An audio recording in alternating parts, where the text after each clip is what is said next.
body wash. Ayan. Body wash. Perfume body wash.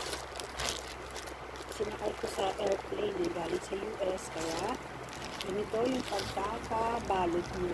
Yan. My sister makes it a point na naka-sealed mabuti.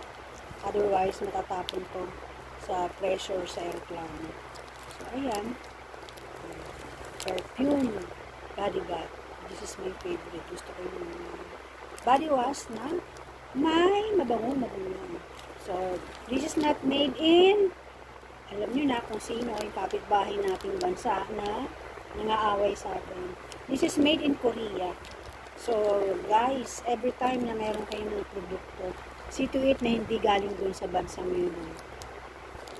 Basta lagi yung titingnan kung saan ang pinagmula ng origin at huwag na huwag kayong bibili doon dahil puro chemicals yun that are so deadly sa ating health. Pagkain, makeup, everything talagang laced with mga chemicals that will cause cancers to our body. Yun lang.